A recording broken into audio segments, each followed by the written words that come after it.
You know, Edison would be labeled autistic today, probably. When he was a kid, he was labeled hyperactive, addled, and he was a high school dropout. Einstein had no speech until age 3. Steve Jobs was a weird loner, and he brought snakes to school and he turned them loose. What would happen to these people today?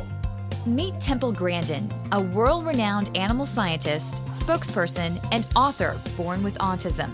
Her extraordinary accomplishments, along with her autism awareness activism, inspired HBO to make a docudrama about her life. Despite her hardships, I had a horrible time in high school. I got bullied and teased. It was horrible. And the only places I was not bullied and teased was the specialized interests, things like the Model Rocket Club, the Electronics Club. she went on to change the agriculture industry by inventing humane cattle handling equipment. Temple Grandin is literally given the credit, and rightfully so, for absolutely changing the way that we think about how we handle cattle, other livestock for that matter.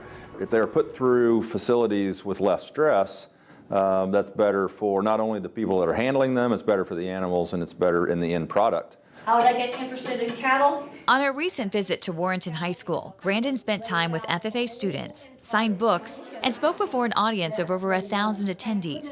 I wanted to prove I was not stupid. Grandin views her autism as a gift, and she now uses her experiences to help others. Well, I always like to talk to people about animal behavior, but I'm also very concerned about the students that are kind of different. They might be ADHD or labeled mild autism, maybe they're dyslexic, the kids that are different. Her advice to students is, get good at something that you can go into a career that you're going to really like. What are you doing this summer? I don't know. You need to do something to learn some work skills. Biggest problem, when I was your age, I was cleaning horse stalls. I learned that I need to push myself a little more than I have been. Like she said, there's a door that's going to open for you, but you have to be bold enough to walk through it. Dr. Grandin said if she could snap her fingers and get rid of autism, she would not do that. And I thought that was very remarkable that she would say something like that, because most people would get rid of it if they could. See, the problem with autism diagnosis, it's so broad. It goes from Einstein, half the Silicon Valley programmers, to somebody who can't dress themselves. So if you look across the whole spectrum, you probably have 20% that are really mentally challenged, really severely challenged. But then you have the other 50, 60% that's got normal intelligence or above. the educators at Warrenton High School believe her lecture teaches students all kinds of life lessons. I think it's great for us to be able to expose autistic children to our diverse ag industry. Many of them maybe feel like sometimes they don't really have a niche in the traditional school setting. And a lot of times I find that in your ag industry, a lot of autistic students can be very successful, and I hope many of them will be able to secure career paths in those fields of study. I'm seeing too many smart kids going nowhere, getting addicted to video games, and not enough's being done to build on their area of strength. But I go to other states, they've taken out art, music, shop, diesel mechanics, theater, all kinds of different things. Things that can turn into good careers. And I'm really pleased that we're here sitting outside the shop, that this school still is doing welding and shop classes. Because for some kids, a skilled trade's the perfect place to go.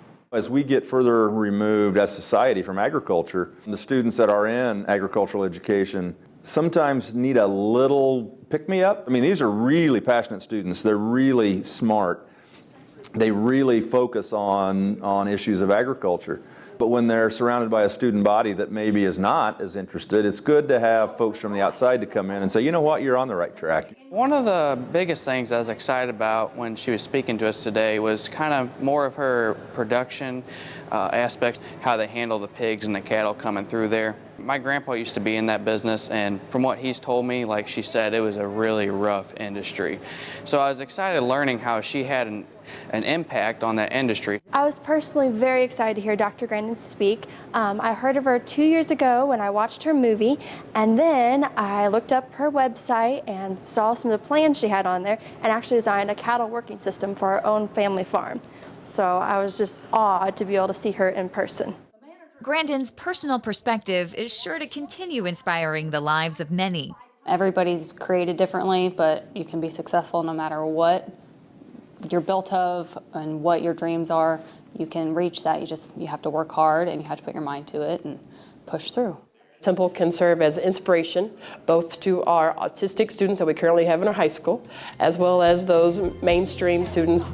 And then I hope too that she will inspire them to go forth and not be afraid to invent new things and have new ideas. Grandin's final message to these students was simple, yet powerful. I want to see kids that are different go out and be really successful.